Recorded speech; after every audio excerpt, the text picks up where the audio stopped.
trespass violation, which is a glorified parking summons. So, of course, the students were emboldened and empowered. A lot of these people are professional agitators. They're being well funded by this spider web of progressive money.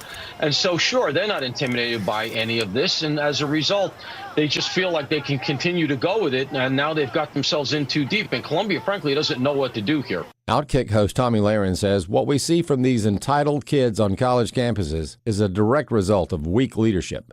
Yeah, the inmates are quite literally taking over the asylum, and it's the weak leadership from that administration and administrations across the country that have caused this. And this is going to be a ripple effect. There are going to be students across the United States, mostly in blue cities and states, that are going to see what happened at Columbia overnight. They're going to take that as their pass and their cue, and they're going to do horrific things. As college campuses across America continue to erupt in anti-Jewish hatred, students at one university gathered to worship and honor Israel. Ashley Strohmeyer with more. It was a far different scene on the campus of Liberty University in Virginia than that of campuses like Columbia University, where students have chanted, "We are Hamas." Instead, the students here sing.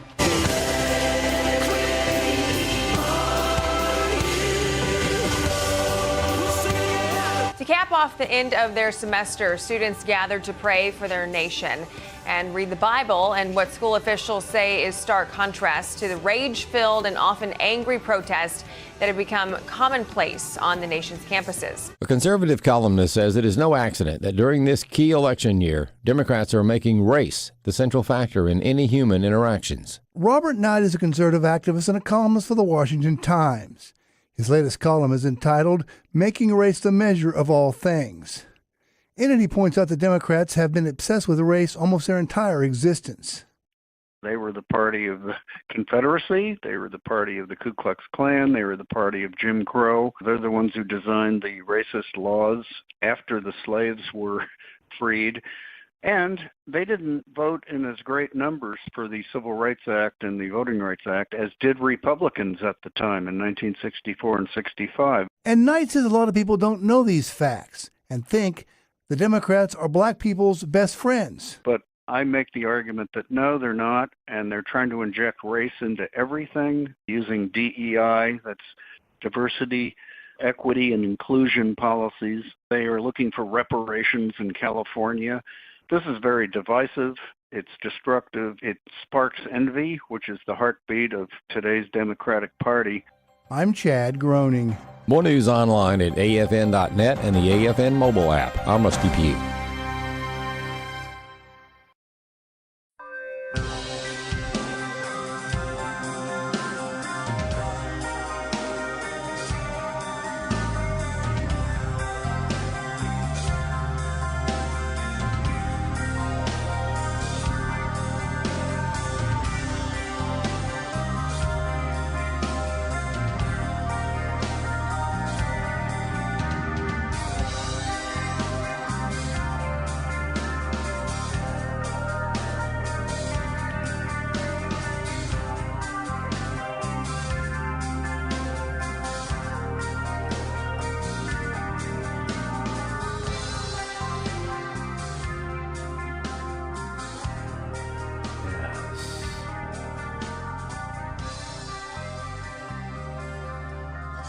Well, we are 100% live at this very moment on First Amendment Radio.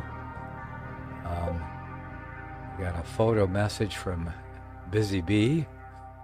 See, I shouldn't have. It's hard for me to see those way over there. Let's see if I bring them closer. I installed switches on my car's dash that don't do anything. When someone gets in my car, I look them in the eye and say, buckle up, and start flipping switches. What appears to be purposeful order, then I drive like a grandma while refusing to answer any questions about the switches. Okay. Yes, indeed. All right. Good information. Good to see you there, Luke, in the chat room. Yeah, a Busy Bee. FirstAmendmentRadio.net. You can actually put pictures in the FAR chat room at FirstAmendmentRadio.net /chat. And then everybody in that chat room can see them. And I guess when they kick me off of YouTube, I guess that's where everybody will have to go, since nobody gets into the Rumble chat room. Anyway, here we are. It's another Tuesday night, and the mystery of the missing Babylon Bee emails has not been solved yet. So I went over to Babylon Bee and I re-signed up again for their email thing. And I know that email thing works for them because they're always sending ads with them. People advertise to be in the Babylon Bee's email. Yeah. No, nobody sends me money to do that. Of course, I don't have an email list. Do I? No, I don't. And I don't have anything as funny as Babylon Bee. At least not my own email letter. Okay, yes, I should have done something like, I should have stuck with the news. I could have been a famous news anchor doing the news every day. But, or maybe satire. That's the way to go. But that Rapture, that really sells. I don't know why I couldn't hook up with that. Yeah, but I just couldn't do it. Yeah. Anyway, here we are. Like I said, another Tuesday night. And let's see if the Babylon Bee. No, maybe tomorrow. We have to go to their site and see if they got anything new there. And I'm still waiting for my audience to send me jokes, links that are funny, links to funny stuff, anything. Yeah. Okay, well, if I don't get any help from you, then you can't complain about whatever jokes I find or funny stuff. So anyway, let's look at the Babylon Bee. I kind of like this one over here. This is church leaders. Yeah. Just before they would allow him to be baptized, they get Russell Brand up to speed on Christian theology with a VeggieTales marathon. You know, the same theology they teach your children. You never heard of the VeggieTales? Really? And you call yourself a Christian? Busy Bee says, I text you funny memes.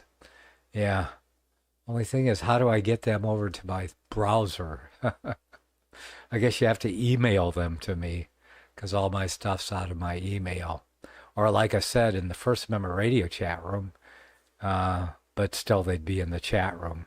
But you can actually put pictures over there. Let me see what I can do with the picture here. Download or delete. That's all the selections I get for the pictures you send me by chat.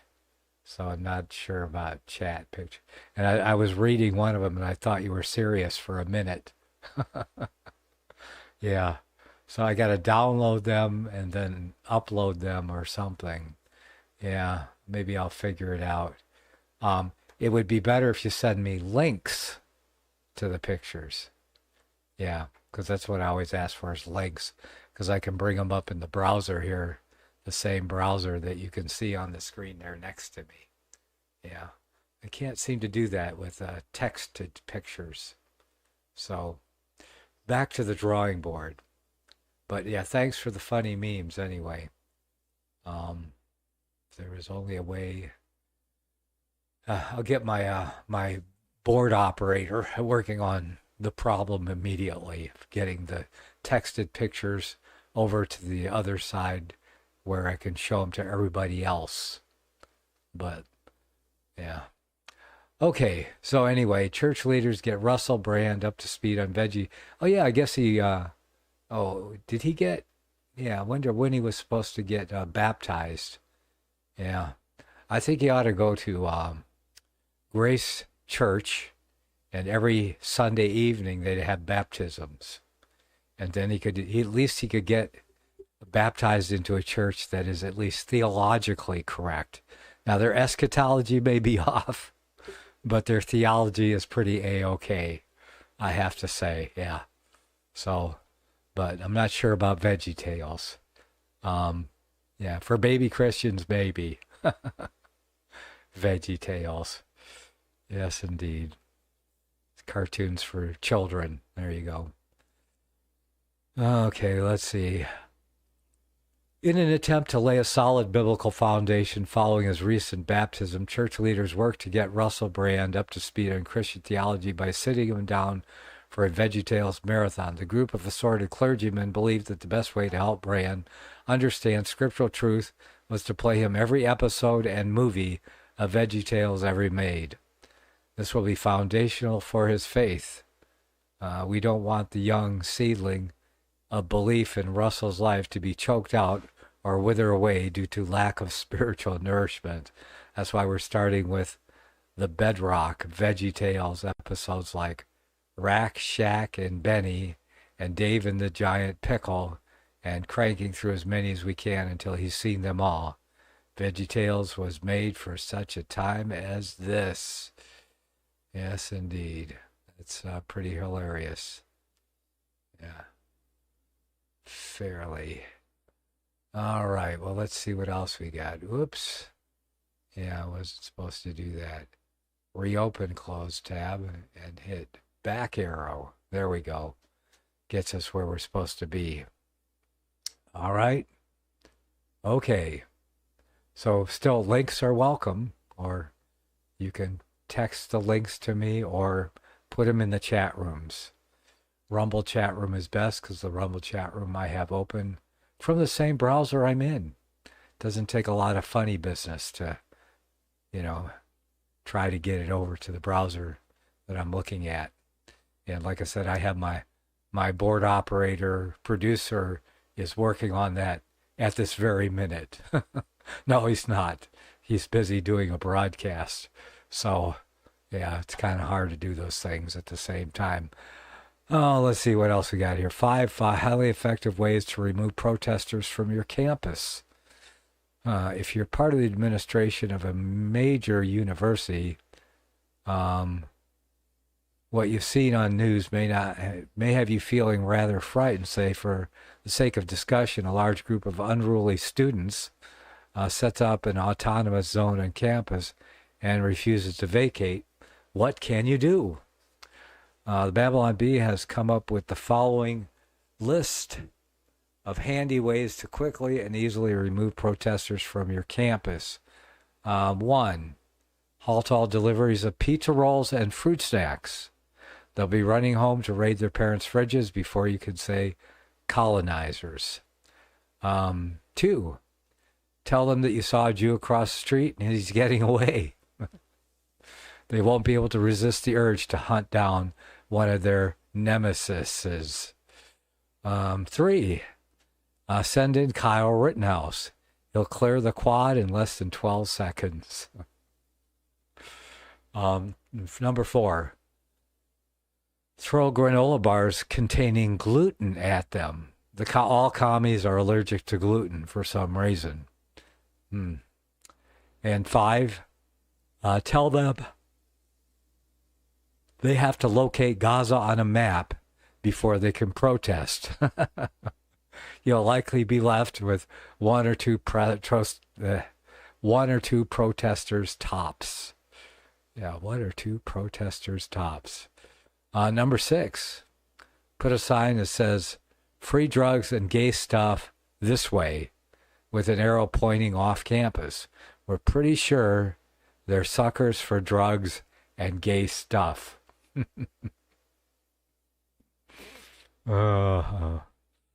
Okay. Even if no one else thinks it's funny, I do. Oh no. We have links from Busy Bee in the chat room.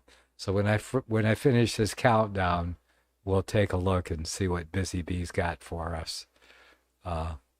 We'll find out if her sense of humor is compatible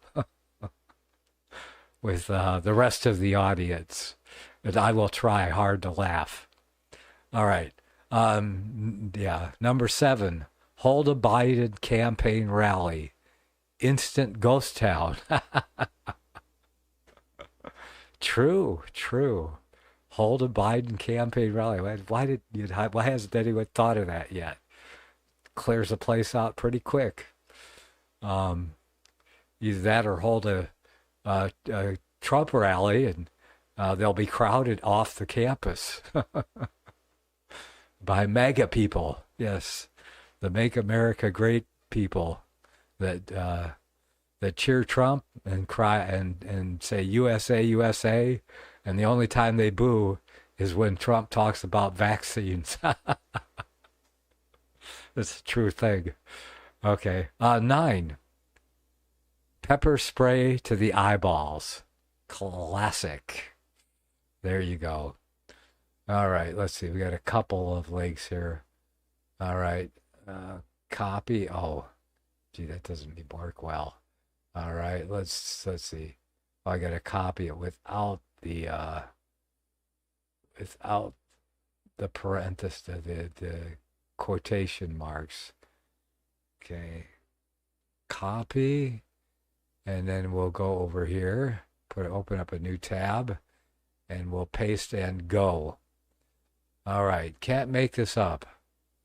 Emergency slide falls off Boeing plane, discovered outside home of lawyer whose firm is suing Boeing. Really? An emergency slide that fell off a Boeing 767 passenger plane aircraft shortly after takeoff last week was discovered 2 days later outside the home of a lawyer. Exhibit A. The lawyer's going to bring that into the courtroom, right? Exhibit A. Yeah. Whose firm is currently suing Boeing over manufacturing safety issues. Oh, I'm embarrassed because, our American plane company seems to be falling apart. At least their planes seem to be falling apart. And that's after they went woke and hired people, not for the content of their character or because of merit, but because of DEI. Yeah, didn't earn it. That's right. That makes sense now. Didn't earn it. Yeah. So Attorney Jake Blisselix, people hyphenating their names these days, whose firm is currently suing Boeing due to one of its planes losing a door plug during a flight in January, discovered the emergency slide of a Delta Airlines flight washed ashore in some Bronx outside his oceanfront home in New York City. So he can afford a oceanfront home in New York City. In a statement to the New York Post, Bisselinsk shared, "I don't want to touch it, but I got close enough to get a close look at it." What? I got close enough to get a close look at it. Boy, I hope he does better in the courtroom than that. This guy's a lawyer, and that's what he says. I didn't want to touch it, but I got close enough to get a close look at it. Shortly after, I just love saying this guy's name, Bisselinsk made the discovery of a crew of Delta workers were called out to remove the emergency slide from the rocks. Yeah, there you go. Yeah, that's a pretty funny story, Busy Bee. Yeah, that's pretty hilarious. Yeah.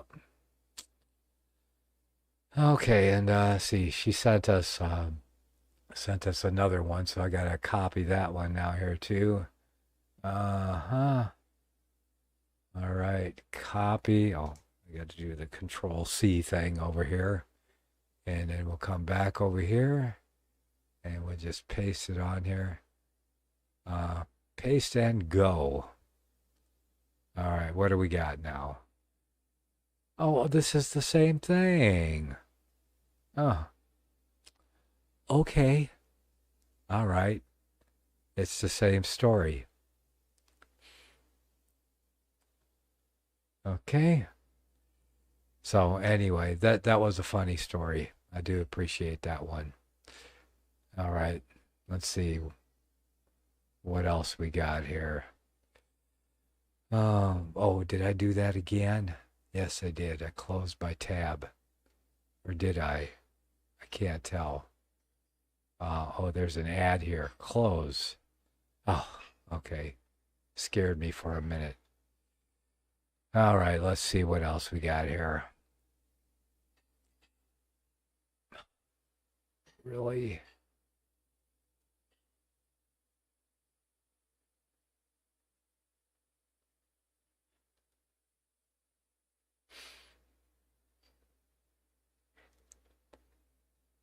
Okay, I don't really see anything funny here that I understand.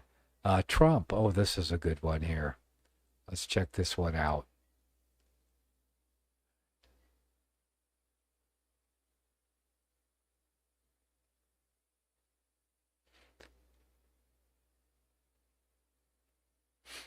Oh, I need a sip of coffee here.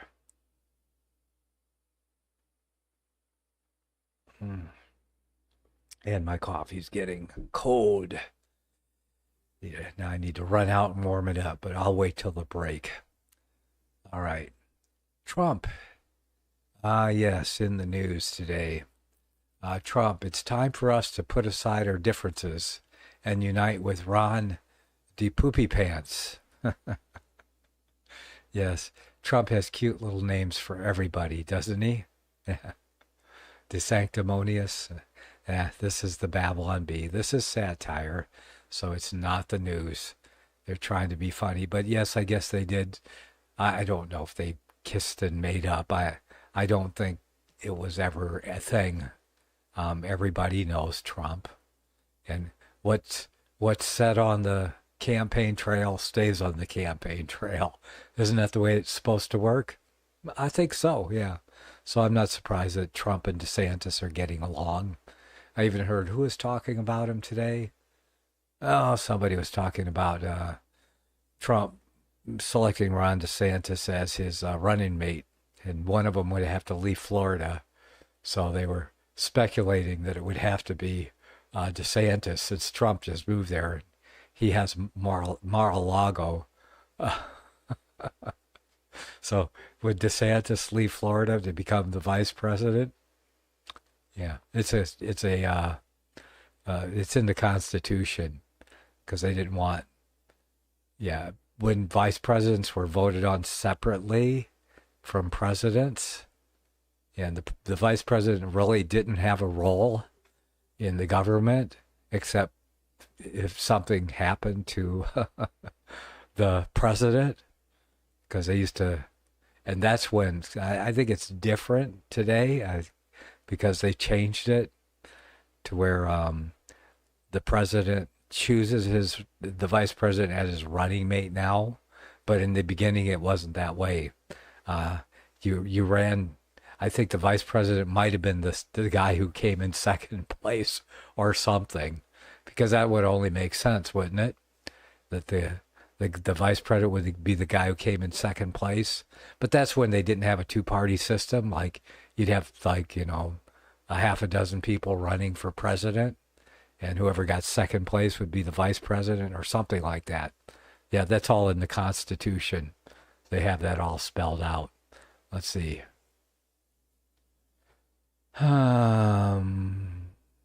Okay, just checking out the chat room here. Trump's nickname for my senator who doesn't do anything. Oh, do nothing, Casey. Ah, I get it. Yeah. So you're Senator Casey. And where are you at, Busy Bee? I forgot. Yeah, I don't know where Casey is at. Let's see. Do I remember where you're at? No, I don't. Yes. So, okay. Let's see. Yeah, in a move designed to unite the Republican Party and their camps of supporters who may still have hard feelings towards each other, in the wake of contentious primary, former President Donald Trump announced that he had to make amends with a bitter rival. It's time for us to put aside our differences and unite with Ronnie DePoopy Pants, Trump said in a statement given to reporters outside New York courthouse. He has done a wonderful job as an overrated, third-rate governor of the state of Florida. He got a job he got because of my endorsement, by the way, and even though he lost to me horribly in the primary, just like everyone else, I am proud to accept his humble support of my race for the White House. It's not about where we disagree, it's about where we do agree, and about the fact that he didn't win and I did, and my victory was so large. Believe me, the largest victory ever. Just sounding like Trump gets easy after a while. Ron DeSantis will be very powerful ally, considering he was such a weak candidate against me, and it wasn't even close. Yeah, that's satire for you people. Ah, yes. Busy Bee from Pennsylvania. Yeah, that's where Bob is from. So I'll remember that Busy Bee is from Pennsylvania too. And is it you, Busy Bee, that doesn't like the Babylon Bee? The Trump campaign then released the following official statement notifying all staff and sport members of a list of nicknames for DeSantis that will no longer be used. Please be advised the following terms are now being officially retired from official campaign use. Ron DeSantis, Ron DeShortbus, Ron DePoopy Pants, Ron DeJerkface, Ron Tard, and the use of names is subject to change. At publishing time, Trump remained confident that the two leaders could work well together. He's a great guy, said Trump. He wants America to be great, and so do I. And now we both want it to be great with me as president, which I will be, and he will not be, and that's okay because I won. Oh, yeah. Funny stuff, huh? And there's our tones, and I guess that means I get to take a break. Ha ha.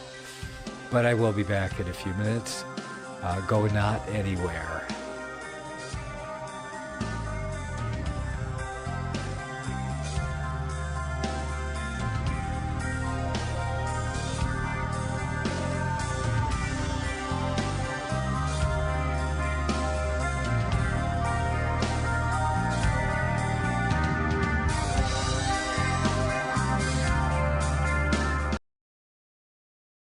Secrets of the Rapture.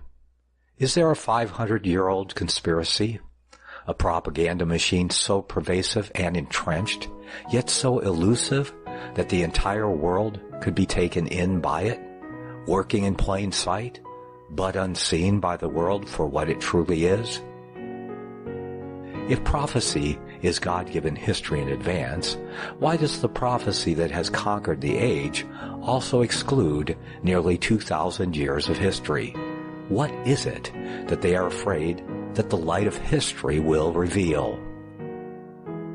To understand our place in time and prophecy, we must look in history for an interpretation, that which stands the test of time, that which agrees with the Word of God, and history has proven to be true. When cunning fables and fearful speculations are removed from our sight, then we may clearly see what is truly expressed in Bible prophecy, both that which has been fulfilled and that which has yet to come. God's express word is the sword that must be wielded to remove the scales from the eyes and dispel the darkness of deceitful conjecture.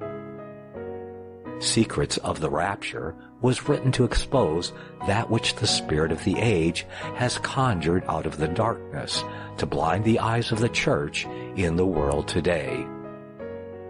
Secrets of the Rapture, Deconstructing Pre-Tribulation Dispensational Futurism by yours truly, Nicholas Arthur, is now available at Lulu.com and Amazon.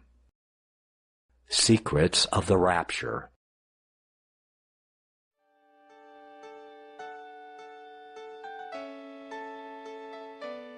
The program you are listening to is 100% sponsored by you, the listener, on this First Amendment Rights Media channel.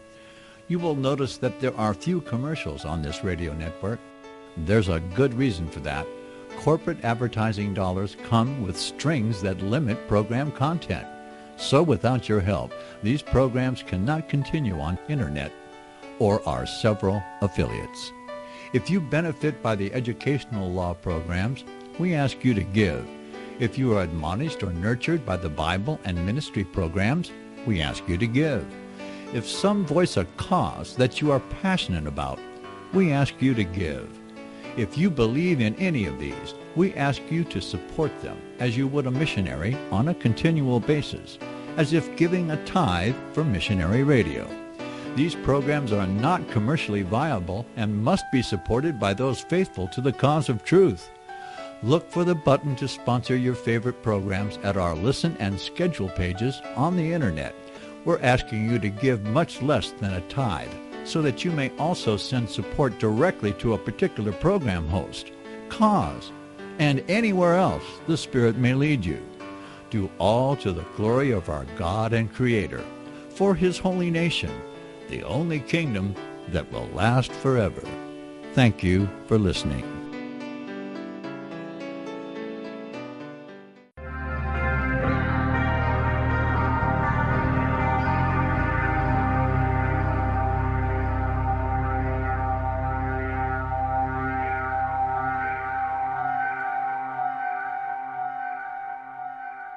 Oh, yes. We are back again for more of Nick at Night. That's me. And the show about nothing. Let's see. So far we have Luke and Busy Bee in the chat room. So a lot of people have not showed up tonight. So anyway, it's Tuesday. What do you expect? Everybody's doing something on Tuesday night, right? Must be partying. Or is there a show on that's only... Yeah. Remember when shows used to come on once a week? And you'd have to stay tuned next week for part 2. They give you the cliffhanger, and you'd have to wait a whole week. And, yeah, for the next part. Yeah. Remember what that was like? And we had like 3 major networks and maybe a local UHF channel if we're lucky. Remember that back in the 60s and 70s? Yeah. Okay, well, let's see what Not the Bee has got. Nobody remembers that but me. USA, yeah. Trumpty Dumpty sat on his wall, gives out funny names before his great fall, and all the charismatics and all the Republicans couldn't put him back together again. Tom Raines shows up with a nursery rhyme for us. Thank you, Tom, for that. Okay. UCLA protesters got memed into oblivion for comparing a banana allergy to settlers waving machine guns. Here are the best replies. There was a protester in the liberated zone with a potentially fatal banana allergy. I haven't heard of that one yet. I didn't know they were putting bananas in vaccines. So, but I guess they've been finding a lot of different things in vaccines over the last few years that shouldn't be there. Yes, heard Japan tossed millions of doses out because they found magnetic material. Yeah. Yes, if you hold a magnet next to it, nothing should happen, I don't think. Anyway, counter-protesters invaded the encampment saw that there were saw all the no banana warnings. Next day they came back waving bananas like settlers, waving machine guns, and smeared bananas everywhere. Yeah. Bananas and peanut butter. There you go. Ladies and gentlemen, I regret to inform you that this is not satire. So there's a guy loaded up with bananas.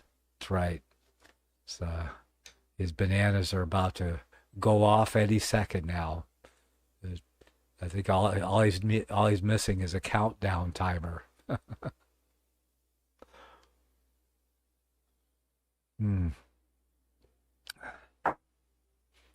Let's see. Someone at UCL has set up a giant screen across from the protesters with the October 7th attack playing on loop.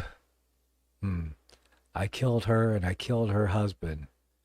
Yeah, an anonymous group set up a screen with October 7th attack playing on a loop with an Israeli flag at UCLA. Oh, well, there you go. Everybody's, Busy Bee says, I like Trump. He is entertaining. Yeah, he's much more entertaining than Joe Biden. Yeah. I think I even caught a couple episodes of what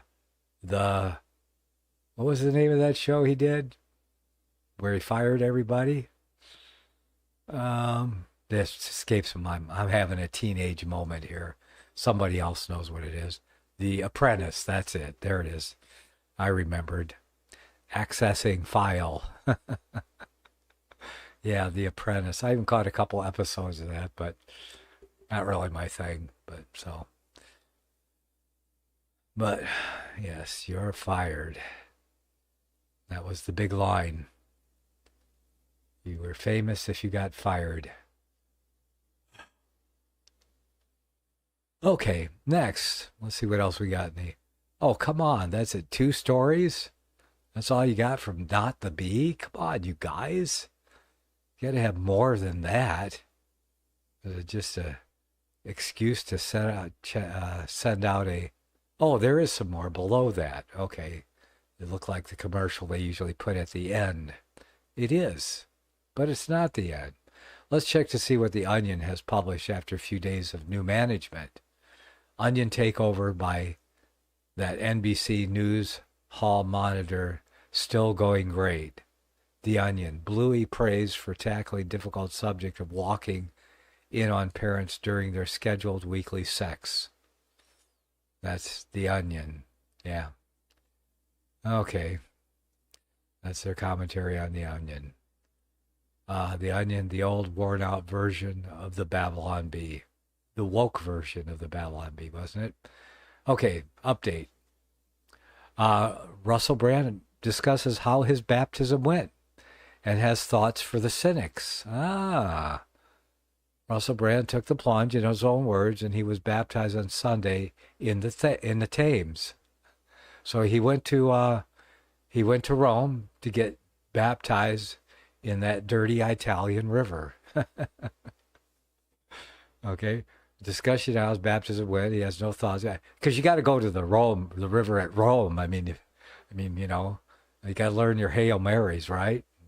And how to say those Hail Marys, and do your rosary thing, and maybe bow down to a few statues. Is that what kind of Christian he is? Is that the kind of baptism he's talking about? He went to the River Thames to get baptized. That's crazy. I got, you know where I got baptized? The local river over here in the hills. It was chilly. It was chilly and cold. That's right. Russell Brand took the plunge. In his own words, he was baptized on Sunday in the Thames. Here was an update he shared Monday. I got baptized and now he's doing a yoga pose. Oh, I see. Must be part of the church he goes to. Close these things are in my way, man. What's wrong with these not to be people? Okay, well, I guess maybe we're going to have some sound here, so we better turn up the sound. Yesterday, I got baptized, and it was an incredible, profound experience. And many of you will have had your own experiences of baptism and will therefore know what I'm talking about. Many aspects of it were very intimate and personal. The truth is this, as a person that has in the past taken many, many substances and always been disappointed with their inability to deliver the kind of tranquility and peace and even transcendence that I always felt I've been looking for, something occurred in the process of baptism that was incredible, overwhelming, literally overwhelming, because I was obviously underwater and it was the River Thames at some points. So I felt changed, transitioned. Now, of course, even though it's been less than 24 hours, in the interim period, I've already felt like sort of irritation. I've got 3 children, I've got a job, I've got challenges, I still live in the world, but I feel as if some new resource within me has switched on. So many of your comments have been so beautiful and encouraging, and I really appreciate it. And also even the cynicism, I understand, because some people will just see me as a celebrity. I don't see me as a celebrity, because I was me when I was a little boy. I was me when I was a junkie. I was me when I was poor. I've been me in all of the different phases. But I recognise that anything in this terrain, in the sort of social media world, could be exploited and utilised. For me, I've made the decision. And I know what the decision is. I've made it for myself, and I pray that it will be relevant to my family, in particular my children. My wife's Catholic. You know, she's already made her own choices in this life, including this one. This is new for me. I'm learning, and I will make mistakes. But this is my path now. And I already feel incredibly blessed, relieved, nourished, held. It's been an incredible experience. I wish I could tell you exactly about it, because there were amazing individuals involved. There were incredible and bizarre incidents that took place that felt serendipitous and laden. You know, I do a show every day. I'll be talking about this stuff in the show because it's part of my mission, and it's part of my ministry, and it's part of my service. This is new to me, and it's a joy to me. And I know that I'm not expected to be perfect, and I know that that's not something I'll be able to deliver. Those of you that have embraced me, I'm so grateful. I can't tell you how happy I feel and how relieved I feel. But as you know, if you know, my resources are coming from somewhere else and someone else.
Yeah, my volume is down. I have to turn it down when I do the other stuff because it comes back over my mic. So you got none of that, right?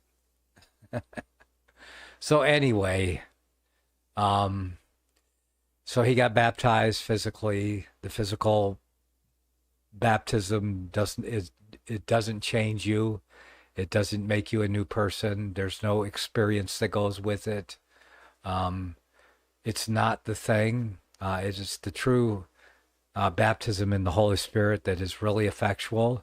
And if he had that, then he would be speaking to us the gospel instead of talking about his experience in baptism and his celebrity and stuff. Thanks to MTV, he's a big celebrity. See, I never got to be on MTV or Fox TV or even the Alex Jones network myself. So I never got a break. He got his big break on MTV. He got famous, and that's how he's famous today. And so now he's sharing his baptism experience with you. And I think that it's not really, I mean, I hope I hope and wish that he could really be born again, but you have to be born of water and the Spirit. So he's got the water part, but if he doesn't get the Spirit part, then he's still an unregenerate man. And that's most likely what it is, because that's the way it is for most people on earth. Those that walk on the narrow way that leads to life are the few. And that means that most people are not walking on the narrow way that leads to life. So I hope and I wish the best for him, and I pray that he would come to, a true understanding of the gospel and a true born-again regeneration in the spirit. So.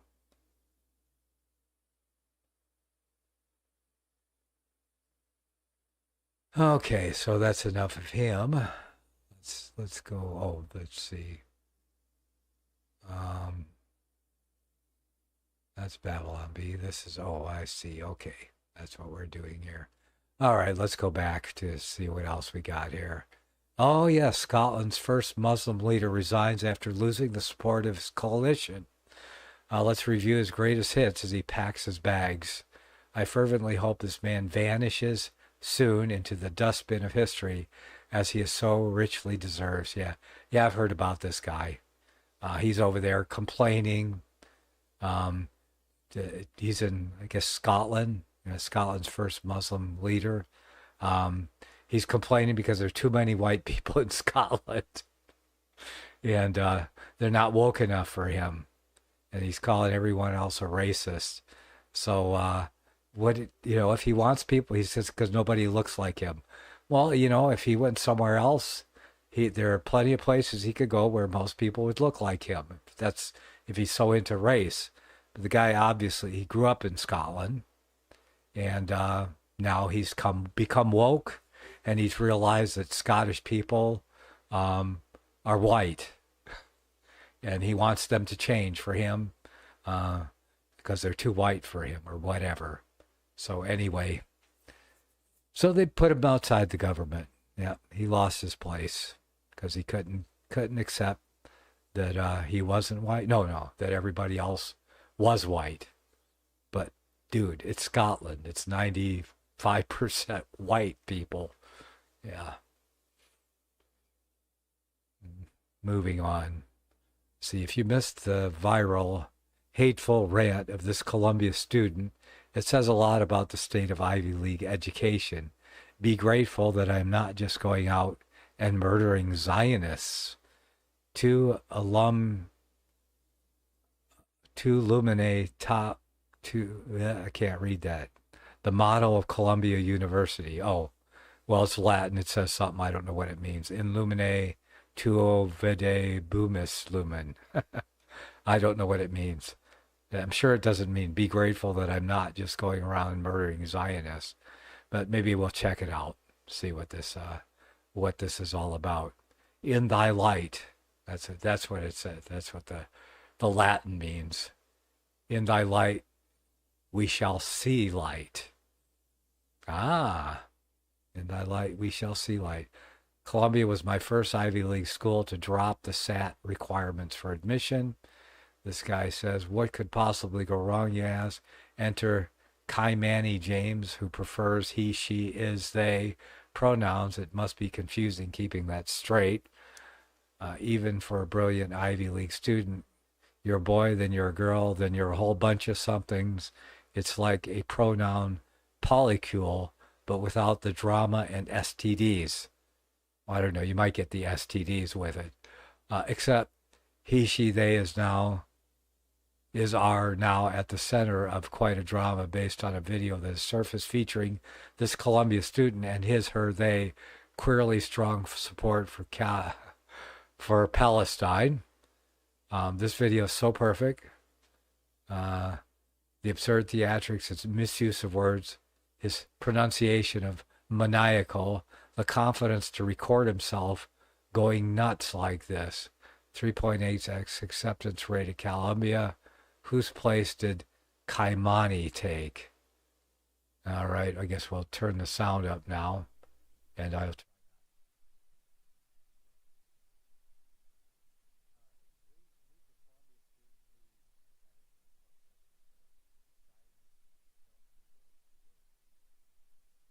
My name is Sasha Wakadaway. I'm one of the associate directors in the Center for Student Success and Intervention. I'm Kamani. James. I use he, she, they pronouns. Zionists in my DM wanting to meet up and fight. I don't fight to injure or for there to be a winner or a loser. I fight to kill. See y'all in New York, January 2024. Mm-hmm. So that's specifically what we're going to be discussing today. Do you see why that's problematic in any way? No. Do you think that there's a serious weight in taking someone else's life? I think there is a serious weight in taking someone's life.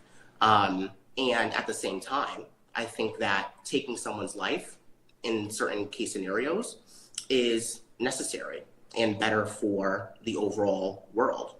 And so I personally have never killed anyone. Thank the Lord that no one has put me in that position. Though when Hitler died, the world rejoiced.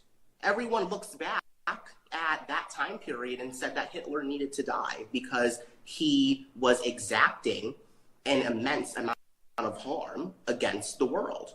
And so just like that, during the Haitian Revolution, their Haitian slaves had to kill their masters in order to gain their independence. These were masters who were white supremacists. What is a Zionist? A white supremacist. And so let's be very clear here. I'm not saying that I'm going to go out and start killing Zionists. What I'm saying is that if an individual who identifies as a Zionist threatens my physical safety in person, i.e. puts their hands on me, I am going to defend myself. And in that case scenario, it may come to a point where I don't know when to stop. Does that make sense? I understand what you're saying. Mm-hmm. There should not be Zionists anywhere. Zionists are Nazis. For my identity as a Black queer woman in New York City, obviously, if I'm on the train and I'm sexually assaulted or harassed in some way, like I may turn around and slap somebody, right? Doing and saying that versus saying that, you know, you fight to kill. And you made a comment earlier where you stated that you may not know your own strength behind why, or you may not have the resistance to stop, right? That is kind of like what I'm taking from what you were sharing, that it could get to that point. Okay, both of them have taken a break, everyone. So these are two Black women. I just wanted to throw that out there. So I'm not too keen on going too, but yeah, these are two Black women in the meeting, just in case y'all couldn't tell already. But these are two Black women. The meeting's a joke. They definitely were hoping that I was gonna walk back the I fight to kill. Your initial letter from your office mentioned that this meeting will determine if it needs to reach or go to a disciplinary hearing. Is that correct?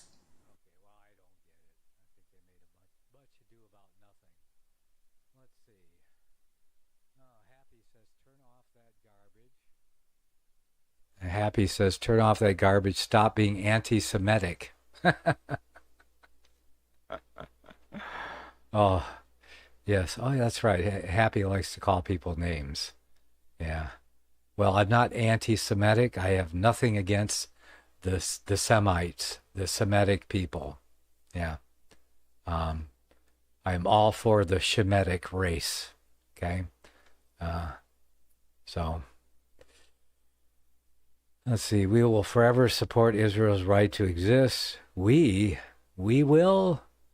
Yeah, forever. Jesus Christ is King of Kings and Lord of Lords. I agree with that. Yeah, I agree with that part. And let's see. I also have a call coming in here. Should I take it or should I not? Let's see. Well, let's see who it is first. Accept. And your name and where you're calling from. You're on the air. Okay. Yeah. All right. And we're going to end that one. Yes, indeed. Don't know who that was, but yes, if you want to call in, you have to text me first with your name and number. Otherwise, I'm just going to reject the call. because it's nice to know who I'm talking to. So you have to be my producer for me, since I can't afford one. So if you want to call in, but you can text me, you don't have to call in. Anyway, good to see you back here, Happy. I don't think there's any anti-Semites in the audience here. So anybody that's against against Shem and the descendants of Shem? Remember Shem, Ham, and Japheth? Yeah. So I don't think there's any anti-Shemites here. So that's it's really a misused term that's thrown around very lightly and easily, and most people don't even know what it means. So, but it's referring to the descendants of Shem. You know, remember the flood, Shem, Ham, and Japheth, the three sons of Noah. And of course, the seed line went through Shem, to the Messiah, that is. It was continued through Shem. And so we are the Shemites. We are the seed of faith. That's right. We are the seed of Abraham by faith. And we are bone of his bone and flesh of his flesh. We have been purchased by his blood. So trying to call me an anti-Shemite is no Christian should be anti-Semitic if they understand what the term truly means. And thank you. You're welcome for the education there, Happy. I hope you read the book I gave you. And are you ready to intelligently stand up for the things I wrote? Are you ready to refute them intelligently? Well, let me know when. Meanwhile, we'll just carry on here. Let's see. Okay, we'll have to watch for stories like that. Opinion: don't fall for Kristi Noem's dog murdering routine. Did Kristi Noem murder a dog? Can you murder a dog? Well, if you're a liberal city dweller, you sure can. Anyway, maybe we'll talk about Kristi Noem a little bit more when we get back from these messages.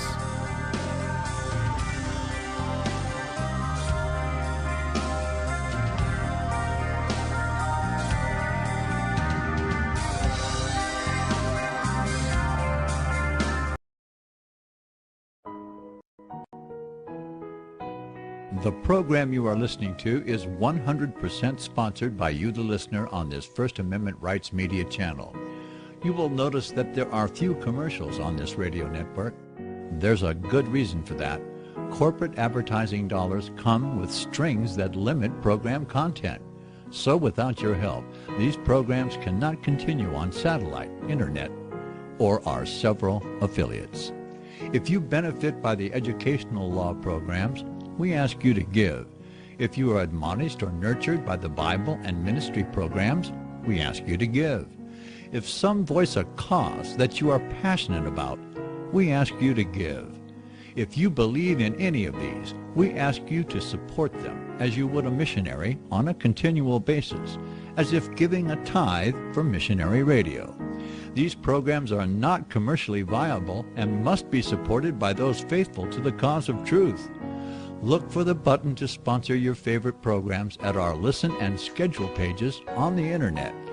We will also give you unlimited archive access to all of our programs. We're asking you to give much less than a tithe so that you may also send support directly to a particular program host, cause, and anywhere else the Spirit may lead you. Do all to the glory of our God and Creator, for His holy nation, the only kingdom that will last forever. Thank you for listening. Hi, I'm Nicholas Arthur, and I'd like to introduce you to my latest book, Reformed Prophecy Interpretation, an apology for Reformed premillennial historicism in the 21st century. As with primitive biblical Christianity, historicism is the method of prophecy interpretation restored with the advent of the Protestant Reformation, and had become so widely held that for a long time it was called the Protestant view. My book is not so much about the errors of dispensationalism or amillennialism. Rather, it is about the historicist alternative to understanding many of the same passages from the vantage point of prophecy fulfilled in history. For those that desire more than mere hypotheses, bolstered with conjectured speculation, those who require explicit biblical exegesis and verified historical fulfillment, and are not willing to accept speculation as anything other than what it is. Speculation, not truth. This book is for you. Over the last century, this method of interpretation has become almost completely forgotten, even by Protestants, in the face of a method that is based almost entirely on future speculation, rather than fulfilled prophecy in history. In my book, I examine the reasons for this and investigate some of the prophecy which has been fulfilled in the interim, as well as present an apology for Reformed premillennial historicism to the 21st century. If you're interested in a copy of my book, you can go to my website, crosstheborder.org, and get more information there. Or you may also find it at Amazon.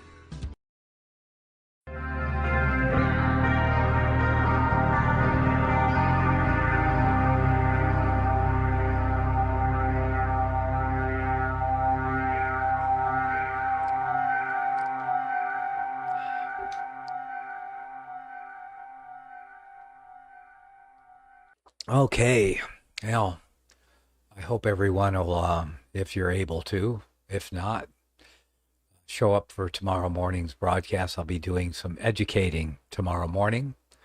In case you're interested in education, this is not an educational broadcast that I do at night. We're just kind of hanging out here. So if you've lost brain cells, happy, I understand that you're not able to learn very well. So my sympathy for your lost brain cells. But if you have a couple to rub together,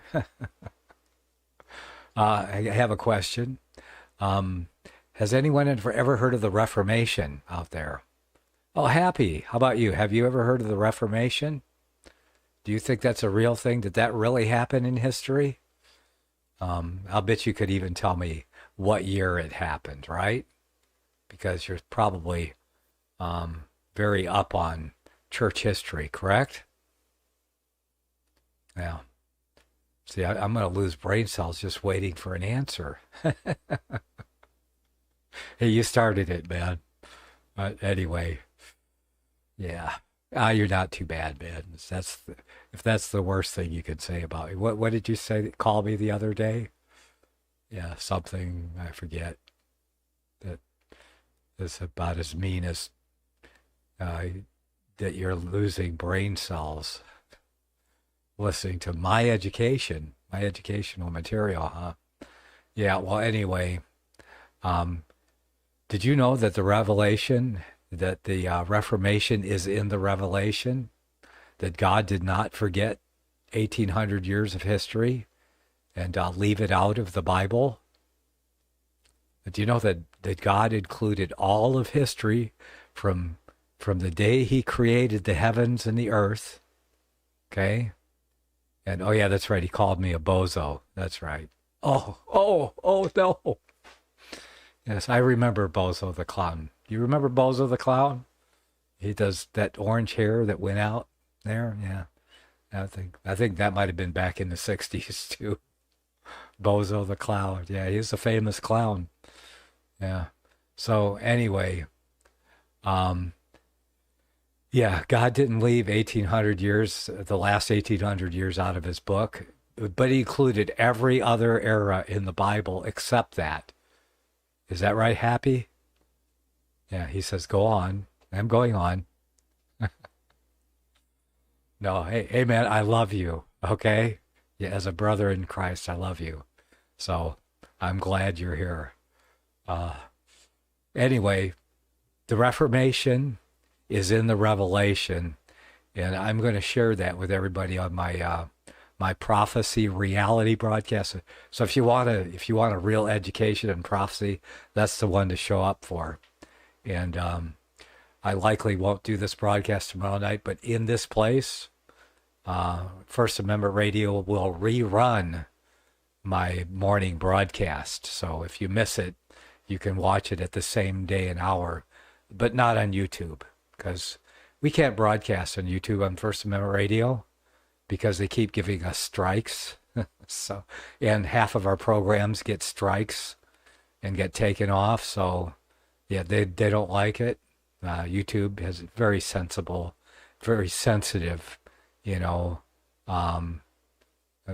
what's the word? What would we use for them? They're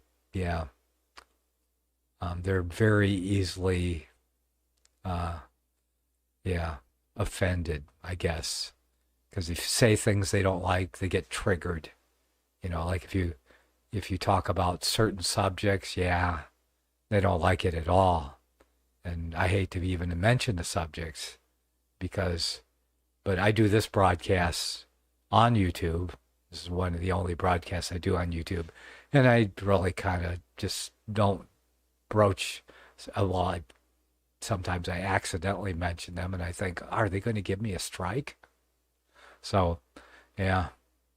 So there's some things that YouTube does not like you to talk about. That's right. So, but anyway, on Rumble, we audio stream First Amendment Radio 24 hours a day, 7 days a week on Rumble, on Odyssey, on D-Live, on Twitch, and I forget where else. Anywhere else we can, because we're fishers of men, and we'll fish in anybody's pond. Yeah. If they let us fish in their pond, we'll fish there. And hopefully we can snag a few. That's right, with the truth. But anyway, so you definitely want to check that out tomorrow night, or if you can do it live in the morning. I'll be here sitting here at 9 a.m. That's in about, how many hours away is that? That's 11 hours away from now. I'll be sitting in the same chair. Only the program will be Prophecy Reality, and we're going to talk about the Reformation in the Revelation. Hey, good to see Cheyenne, and genetic modification came in a little bit late, but better late than never. And guys, take it easy on Happy. He's already lost a number of brain cells, so I guess we're like alcohol to his brain or something. Yeah, hope he's not quite as sensitive as YouTube, as Jesuit Tube, and the Jesuitocracy that runs it. Yeah. Okay, well, let's see what else we got to talk about, since nobody's sending me any links or suggestions. What would you like to talk about, Happy? Yeah. I'm open. So I want this to be a two-way show. That's what it's about. It's supposed to be kind of a hangout, but since nobody's saying nothing, then I have to keep talking, or you're all just going to be looking at me because I can't look at you. Yeah. Now, if someone wants to come on, you can schedule with me. You can text me at this number here. Say, hey, I'd like to come on and do a half-hour segment with you, or 25 minutes. That's what a segment comes to, about 25 minutes. And I'll have you on Skype, and everybody can see your face if you want to show it, or just audio. And you can tell me about your life. You can tell me about anything you want. Yeah. Let's see. Happy says you're way off base mostly every topic, except for the fact that the rapture is a lie, which I agree with. Oh, wow. Your time dispensations are off. Many things are still yet future prophecy. Well, yeah, I know that there are a few things that are yet future, but, this is 2024, it's been like almost 2,000 years since Christ laid down his life for us and started building his church. So, and then when the Revelation was written in 95 AD, And Jesus said that the future things that would be revealed would shortly come to pass. He didn't lie. They did shortly come to pass in the end of the first century. Yeah. The first seal was opened immediately. And it was the Trajan it represented the Trajan dynasty. What the historian said, if you could name one period in history of the world when the world was most at peace and things were wonderful for the Roman Empire, it would have been that era. You know, the white horse representing the Trajan dynasty until about 180 AD. And then things changed. Yeah. And then that next horse came. Things started getting bad. And by the time the fourth horse is done, the Roman Empire is falling apart and its dissolution is almost complete. And then what happens? It becomes a Christian empire. And within 100 years, it goes apostate.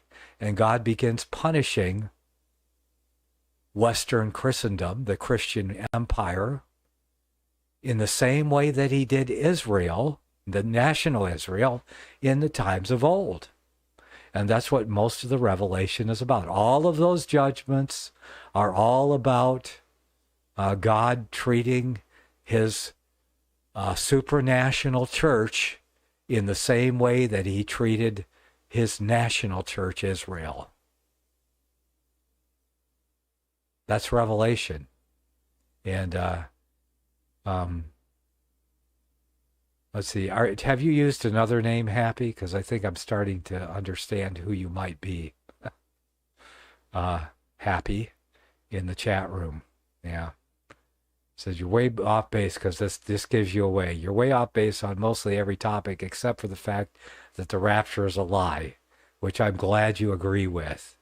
And does that make you Darkija from the other chat room? Because they sound just like him. Because he has a lot of his own ideas, but they're his own and they're very novel. Because every historicist in history is wrong too. See, I agree with all of the few great historicists that there were in history, up through E.B. Elliott, and because they followed the history. I mean, the reformers, they saw themselves in the Revelation, and that's what we're going to talk about tomorrow morning. How they saw themselves, and there were many people that saw themselves in the pages of the Revelation. The second century believers, you know, like okay, well, the names are eluded. Irenaeus, Polycarp, second century, you know, 130 A.D. The second century Christians. Yeah, they understood. They taught historicism. They said that when Imperial Rome fell and was divided into 10 kingdoms, that then the Antichrist would rise up. And that's what they believed. That's what they were taught by Polycarp and John and the apostles. And so they believed that. And they wrote about it variously. Not just one of them, but they were unanimous in that belief that would happen. And they were right, too. So how are they right about something and unanimous about it, and then it came to pass 300 or 400 years later? And it did, because the barbarians came in, and they destroyed the Roman Empire and divided it into 10, and it was divided into 10 kingdoms. Then the man of sin, the Antichrist, rose up, and he subdued 3 of those divisions. And then within 100 years, the whole of the Roman Empire acquiesced. All 10 divisions of the Roman Empire acquiesced to him until the Reformation. And when the Reformation came, 1/10 of the kingdom fell away from the Antichrist, and that was the British Isles. It's the only one that fell away and did not, there was a struggle for a little while, but then eventually it became Protestant and stayed Protestant. So, I mean, this is history. This is history that matches up with the prophecy that's in the Bible. God did not leave out the last 1,800 years of history from the Bible, because if he did, that would be the only era that he left out of the Bible. But no, God did not leave any out. When he said, must shortly come to pass in 95 AD, when he gave the revelation to John, that's what it means, must shortly come to pass. And it did. The prophecy began to commence immediately. It shortly began to come to pass. And of course, there were things that would happen later, and there are still things that still have to happen. I mean, we've got a few things that have to happen before Christ returns. The kings of the east judgment is one. The other one is the judgment on the great whore, the mystery Babylon harlot. That's coming too. And then Christ comes. And then there's a millennial reign. That has to happen. And toward the end of the millennium, there's going to be a rebellion, the Gog-Magog rebellion, because Satan is going to be loosed to serve God's purpose. Yeah. And that will sort them out for the end of the millennial reign of Christ, because there will be the sons of Adam being born and some even dying during that time, just as there are sons of Adam being born and dying now, although longevity will be restored to a degree during the millennium from what we read and understand. So there will be people being born and accepting the gospel and salvation during the millennium, only under the millennial reign of Christ and his saints, which will be us and all of the resurrected dead that join us. Okay? But there will be those that will not accept the gospel. Okay? And what will that prove? Because a lot of people will say, well, because we're so under the influence of Satan now, Satan rules and deceives the nations today, and he does. He's been doing that for 2,000 years. The nations are being deceived more than ever before. And the prophecy even tells us that at the time coming from the three frog spirits, little frog-like spirits that are loosed at the sixth vial, okay? And I believe that sixth vial was poured out about the time of the French Revolution. And I think the frog-like spirits are emblematic of that, of the French Revolution, in that one of the emblems of France is the frog. And that's why historically Frenchmen are referred to as frogs or froggies. Yeah. So you may see that some historical settings. And of course they have the fleur-de-lis and the frog. Those are their national emblems. So I think that the three frog-like spirits were loosed at that time, and that they've been working in the earth ever since, because it says to gather them together for the great day of God Almighty. So those three frog-like spirits have been working in the world since the outpouring of the French Revolution, and they will be working. And that you notice their influence, the influence of those three frog spirits, keeps getting greater and greater as we get closer and closer to the return of Christ. Their croaking gets louder and louder and louder, to where it's a cacophony of voices today, just screaming every error and every lie imaginable. Just when you think it can't get worse, it does. That's how it is. And so there's no surprise, because the prophecy foretold all of this. And if we understand it, it's easy for us to see. And at the same time, then we have the evangelistic angels flying through mid-heaven proclaiming the everlasting gospel. And I and others of the historicist mindset see that as the two missionary centuries, the 19th and the 20th century, where God sends through his church, has sent, because of the fall of the Antichrist, that's another change that came, and freedom of the gospel to travel and go throughout the year for 200 years, the missionary centuries of the 19th and 20th centuries. We believe that that's what those evangelic angels flying through heaven, preaching the everlasting gospel is symbolic of. Okay? And that's how the historicist understands and interprets the revelation.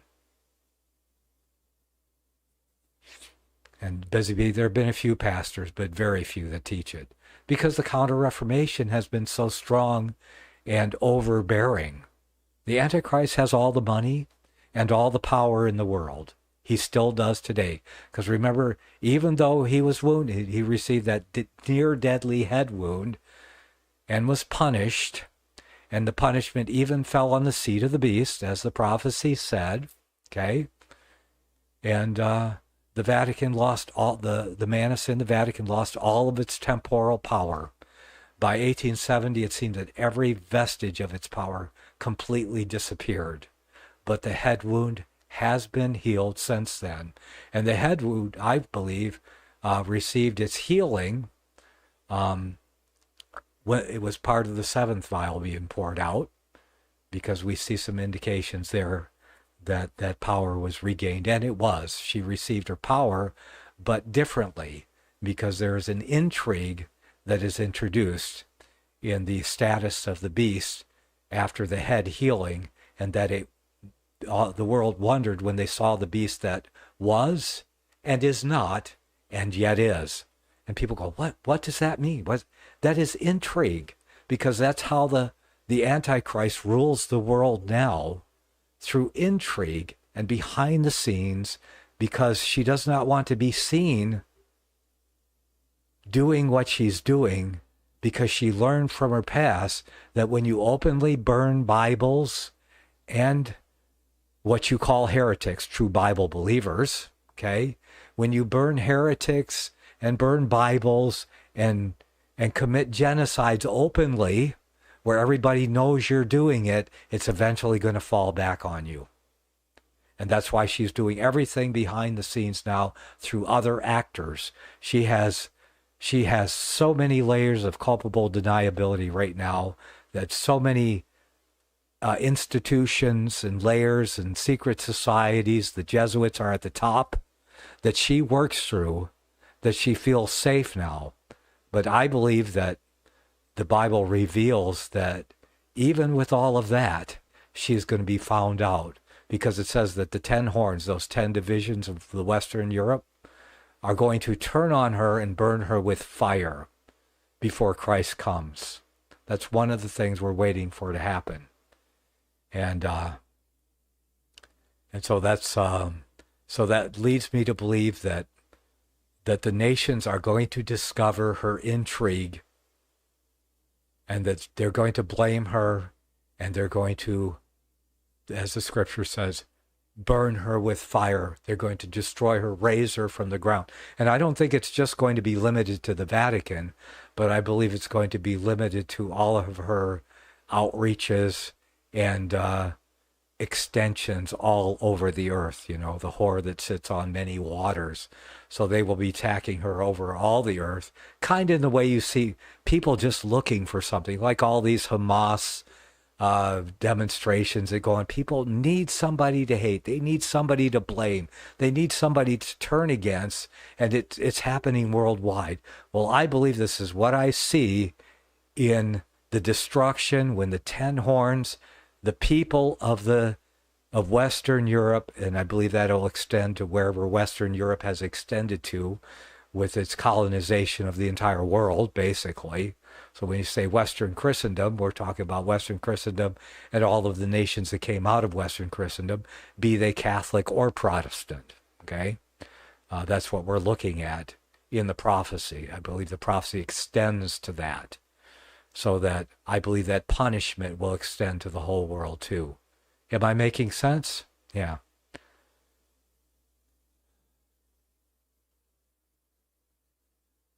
No, the city of the seven hills is definitely not Jerusalem. Yeah. It is Rome. Rome is the seven-hilled city. It has always been the seven-hilled city, Cheyenne. Jerusalem sits among 7 holy mountains. I have never heard of that before. Yeah. Never heard of that. So, might want to research. You might be thinking of Rome, because Rome is the seven-hilled city of history, fame and history. And Happy says, blah, blah, blah. Yeah, Happy doesn't believe a word I'm saying. Well, then you explain it to me, Happy. Come on. You know, I'm in agreement with historical expositors who read the same Bible I'm reading. I'm in agreement with history and people who saw themselves in history up through the 19th century. Now, since then, it's been mostly futurism and the rapture, which you say you don't believe in either, pre-trib rapture. Yeah.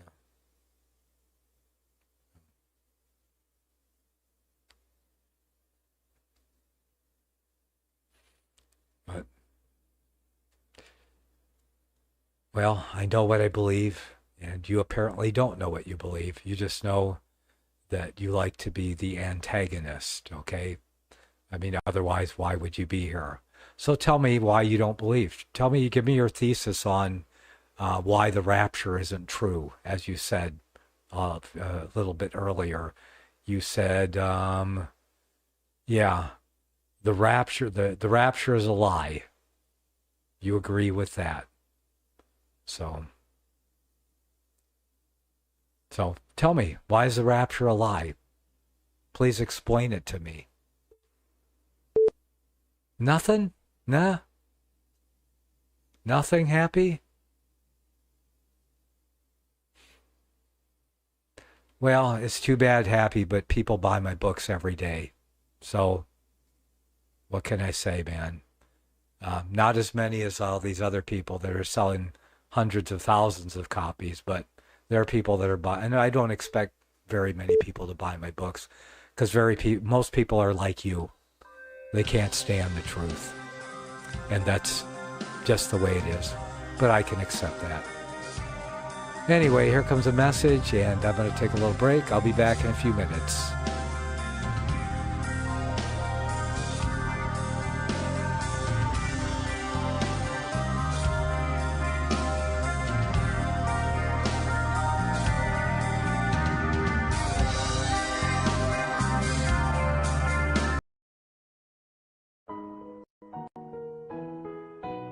The program you are listening to is 100% sponsored by you, the listener, on this First Amendment Rights Media channel.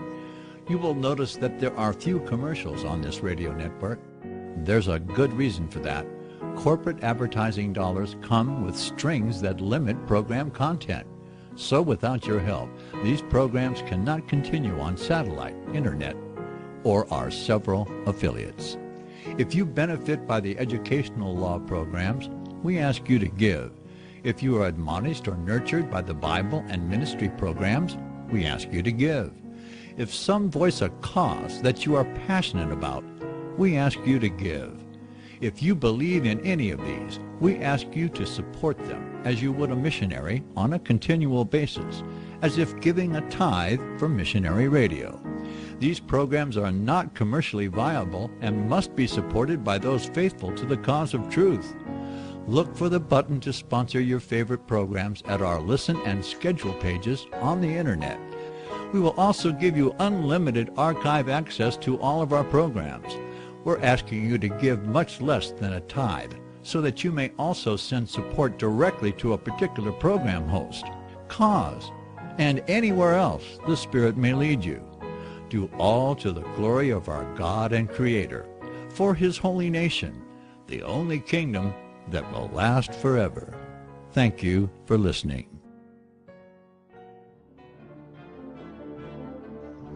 Visit crosstheborder.org, C-R-O-S-S, crosstheborder.org, to get your print, EPUB, or PDF version of Nicholas Arthur's new book titled When the Third Temple is Built. That's crosstheborder.org. When it comes to prophecy today, much of the evangelical Christian world has their eyes on Israel, waiting and watching to see when the third temple will begin to be built. The plans are drawn. The Jewish people are eager. Most evangelical Christians today believe that the rapture will happen before the third temple is built. Hi, I'm Michael Eugene. I was taught that Daniel's 70th week was in the future. Is that really what the Bible teaches? Have we searched the scriptures and found this to be true? Why is it so important for a re-established Israel to build a third temple in Jerusalem? Is it necessary to build a temple on the same location already occupied by the Dome of the Rock? Is it necessary for sacrifices to take place in the temple on Temple Mount? Is there really a rapture followed by 7 years of tribulation?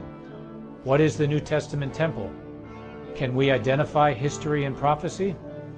Who is the first beast in Revelation chapter 13?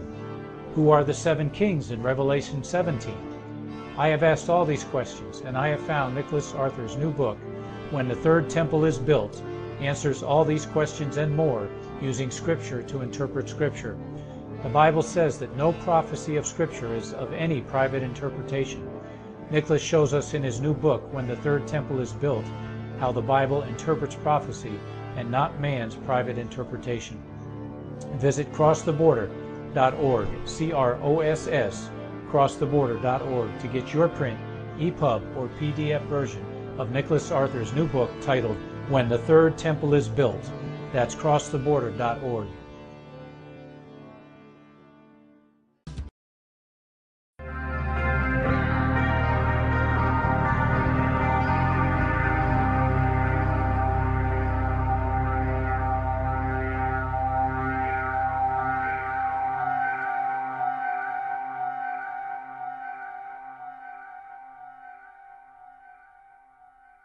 Okay, I am back, and Happy says, why explain what both already agree about? Get smarter fast. I don't think we agree on anything, Happy, because what you say you don't believe in the rapture, I don't think that you even know what I believe.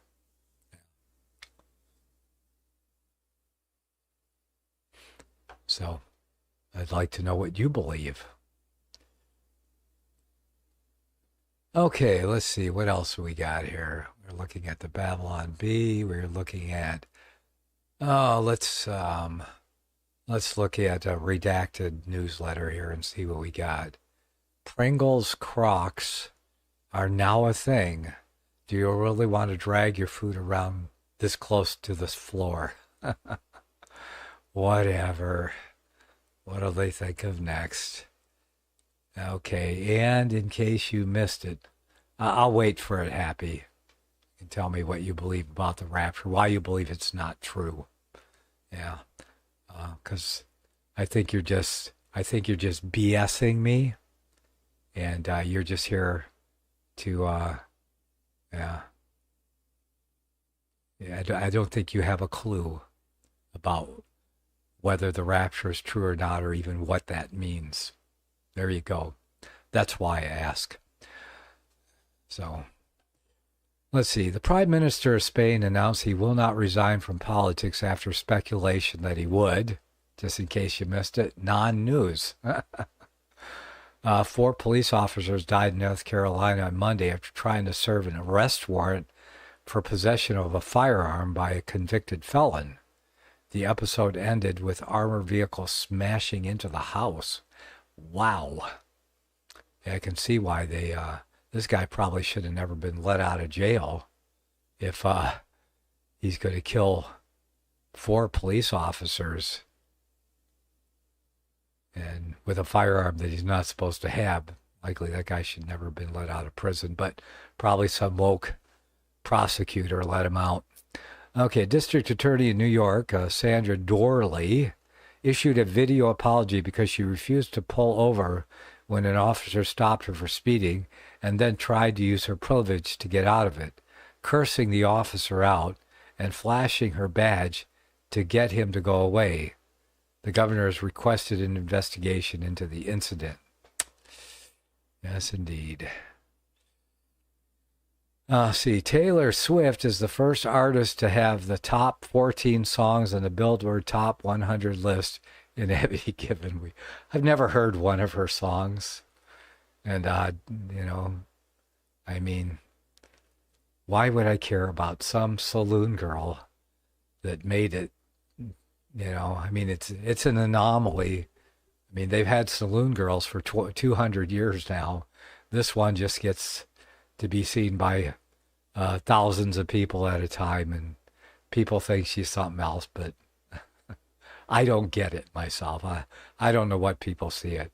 And this guy writes, my 11-year-old daughter loves it, but this is how my teenage son feels about it. Okay, well, let's see how her teenage son feels about it. How's this about Taylor Swift album?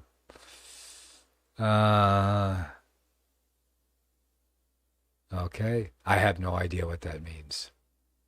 So, not going to do that again. So, Taylor Swift. Yes, indeed. I think she works for the devil. What do you think?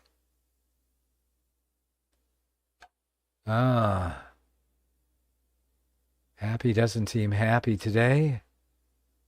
Shield of protection, not my choice of music. I've never heard her music. I've never heard one of her songs. At least not that I know of. And certainly not on purpose. So, I don't know anybody who listens to her songs. So, yeah, not my crowd anyway. And you guys are my crowd, so... Yeah. Otherwise, why would you be here? There you go.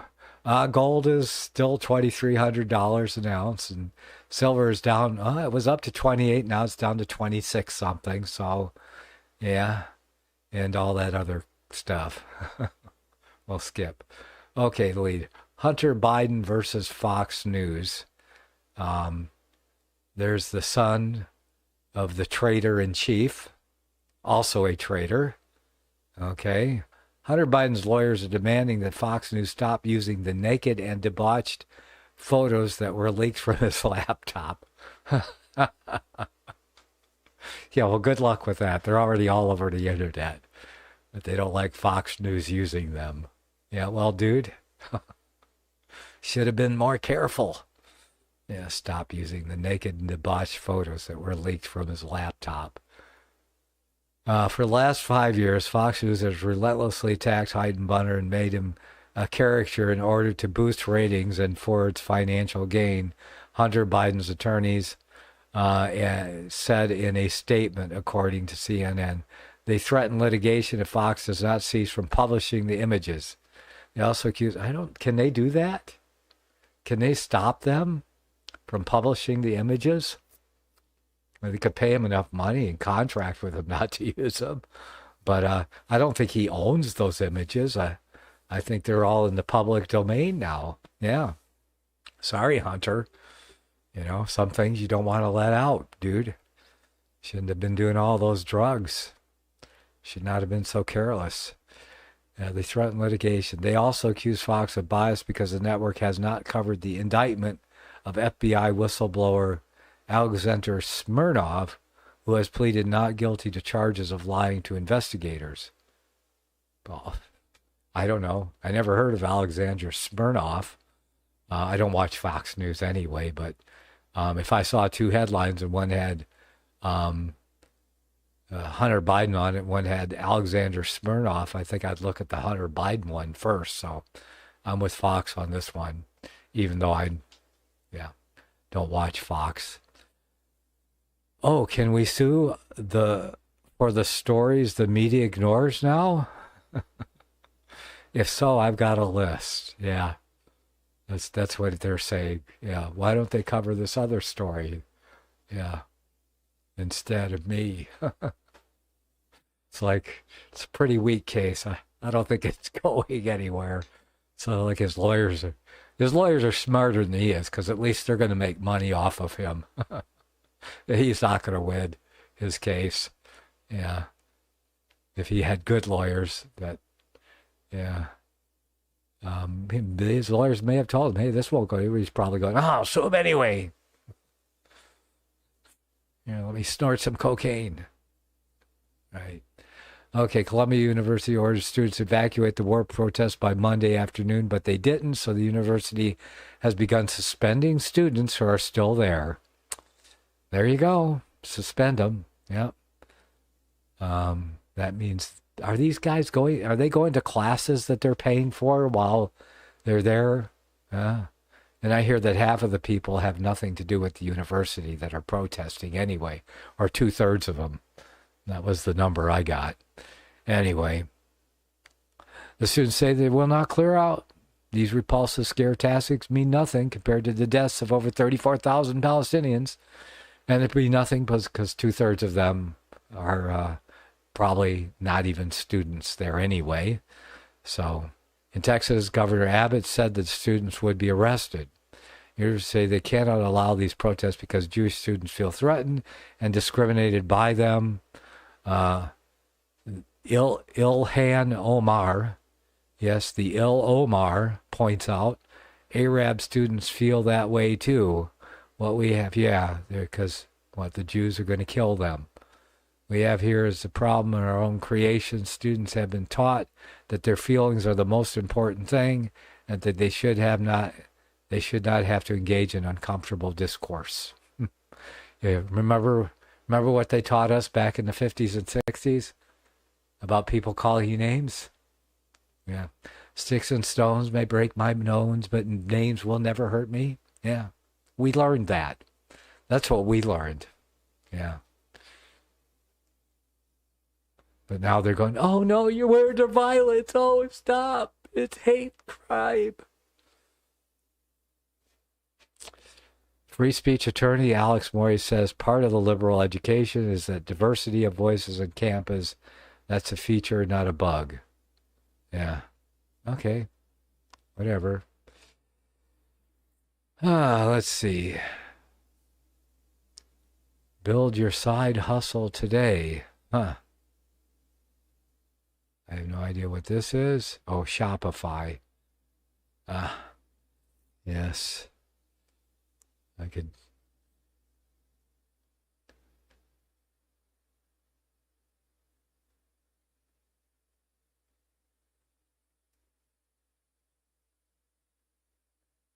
AstraZeneca is forced to admit that COVID vaccine could cause deadly blood clotting. The pharmaceutical company did not disclose this out of goodwill. Oh no, they admitted this because they were being sued. Well, it's about time. Yeah, but can you believe that people are still taking these shots? Unbelievable, isn't it?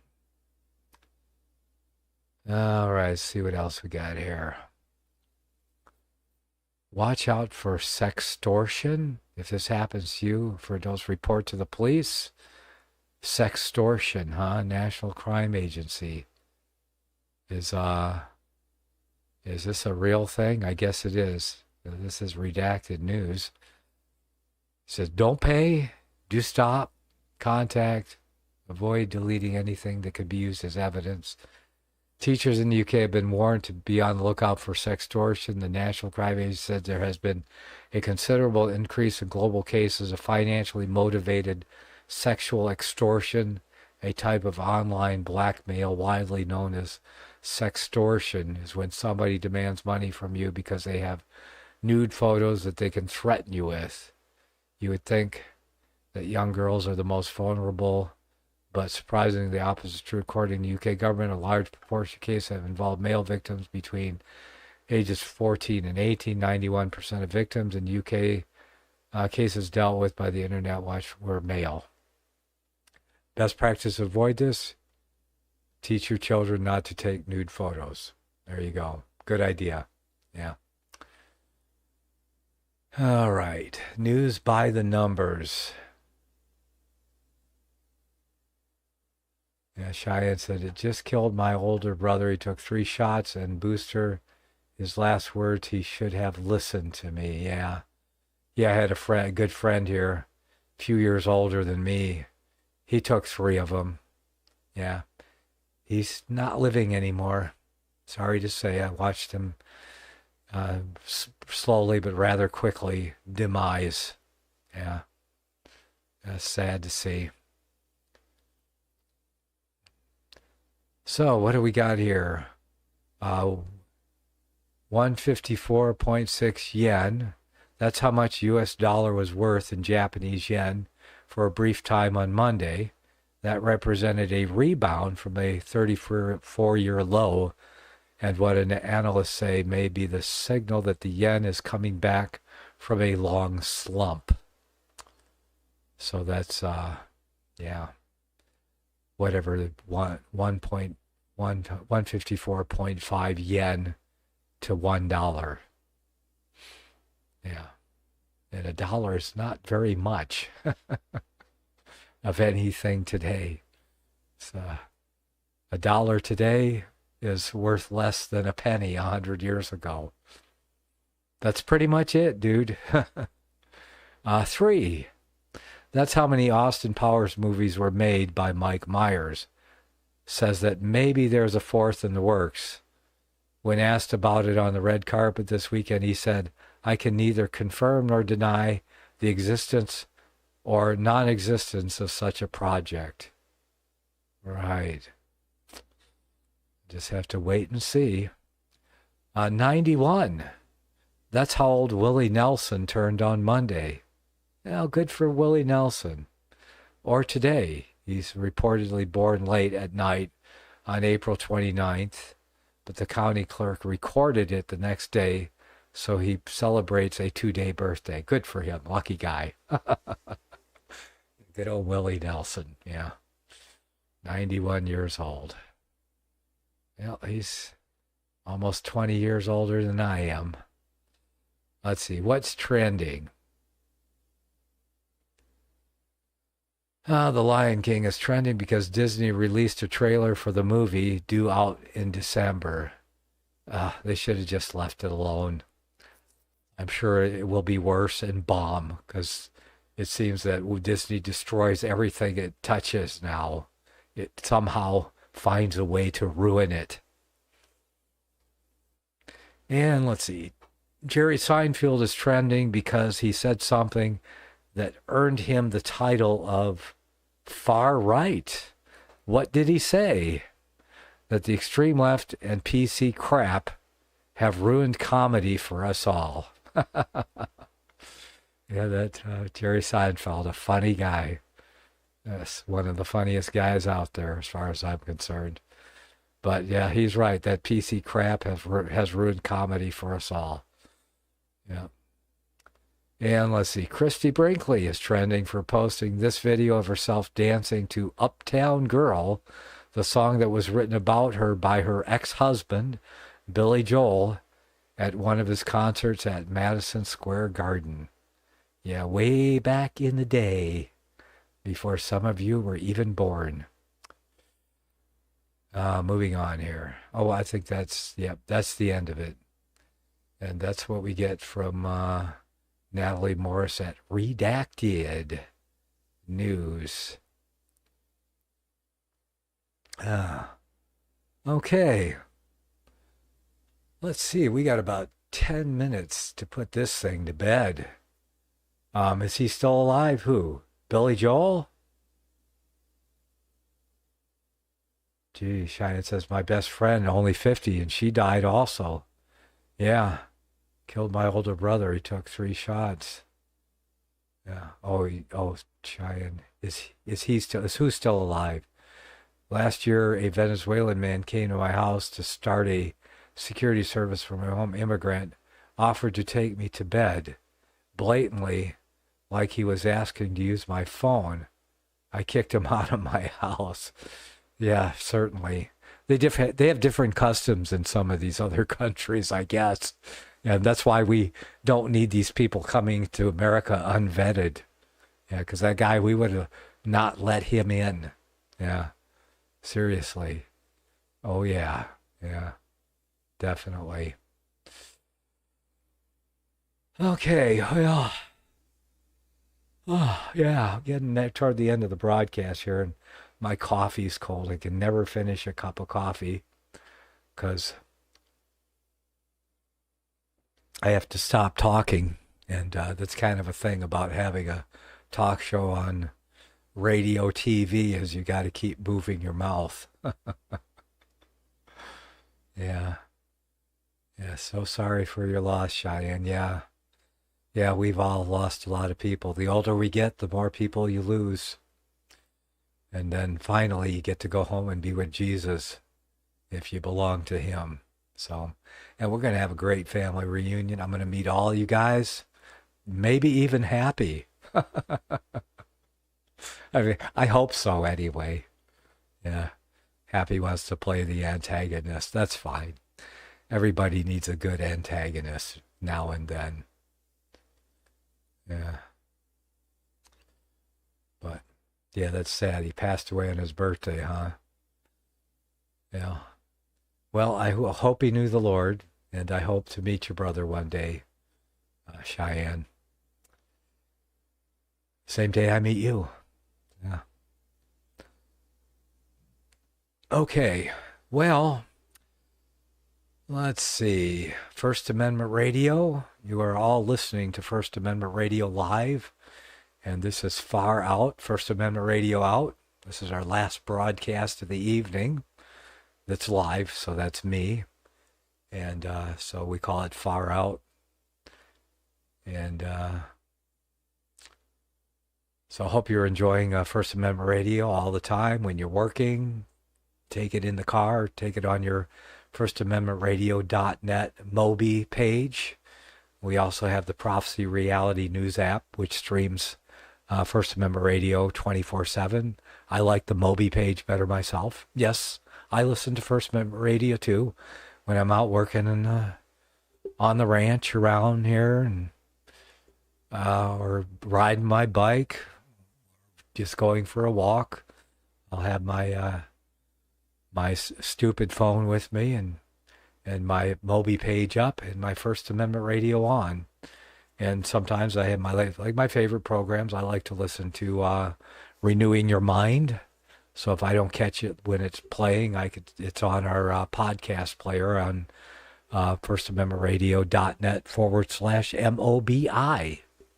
And you can watch this program, and you hit the page where the chat or the video tab is on the top, and you can actually, some people sign into the chat room there and do it on their mobile device, or just listen. Because First Amendment Radio will always be radio first, even though you can watch it. So it's First Amendment Radio TV, but it must be radio worthy, because what we say is important, and what you hear is important, because faith comes by hearing, and hearing by the Word of God. So that's why what we say is important. I can't get Moby.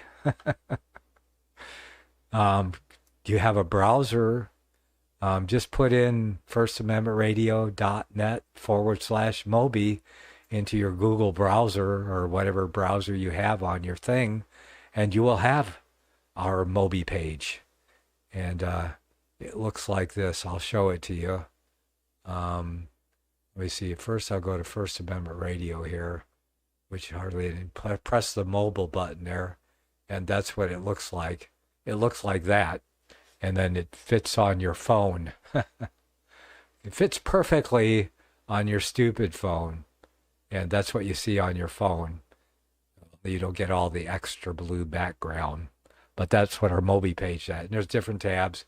If you want to join the chat room page is there with the rooms below, and there's a video screen, Odyssey player at the top, because we audio stream on we video stream on audio stream on Odyssey 24/7. And everybody knows the code. It's 1517. It's right on the page. So once you get it there, just save a link on the surface of your device, whatever kind of mobile device you have, and it works pretty well. I'm pretty happy with it. But there's a home page there. That's the home page. There's a list of programs we have and contacts. If you want to go to whatever the program is, go to their web page. So you can make a contact there. You can press the heart. Tells you how to support us. That's kind of important too, because we do like to eat food and pay the bills. So And we get barely enough to do that, but we're grateful for what we do get because, and then the chat page, and then there's a list here. On that one, you get a list, you get an actual folder of all the programs if you prefer that method of getting your, But anyway, and on the first page, you'll see there's the podcast player below. So there's all of Monday's programmed on the first page. You right arrow. There's Tuesday, Thursday, Friday, Friday,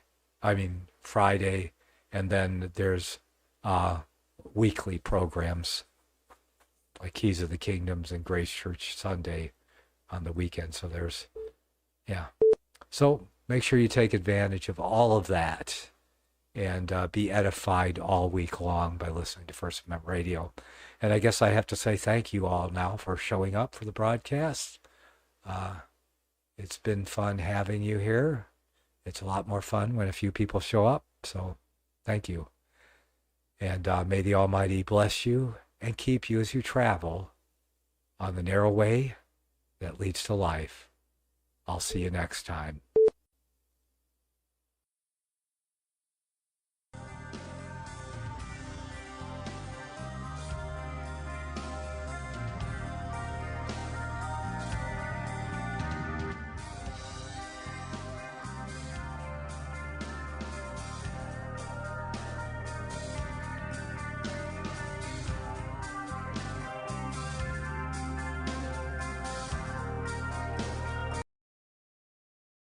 Secrets of the Rapture.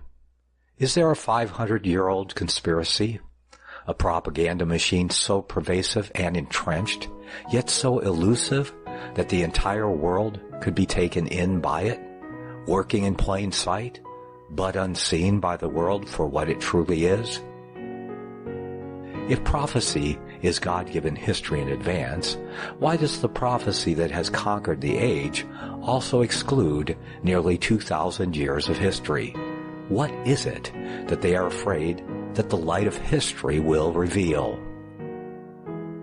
To understand our place in time and prophecy, we must look in history for an interpretation, that which stands the test of time, that which agrees with the Word of God, and history has proven to be true. When cunning fables and fearful speculations are removed from our sight, then we may clearly see what is truly expressed in Bible prophecy, both that which has been fulfilled and that which has yet to come. God's express word is the sword that must be wielded to remove the scales from the eyes and dispel the darkness of deceitful conjecture. Secrets of the Rapture was written to expose that which the spirit of the age has conjured out of the darkness to blind the eyes of the church in the world today. Secrets of the Rapture, deconstructing pre-tribulation dispensational futurism by yours truly, Nicholas Arthur, is now available at lulu.com and Amazon. Secrets of the Rapture.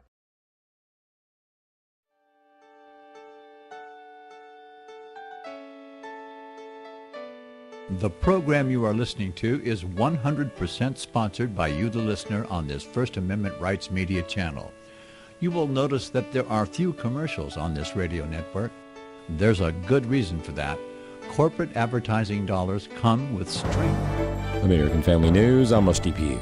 A deadly shootout in North Carolina has the community and the nation in shock.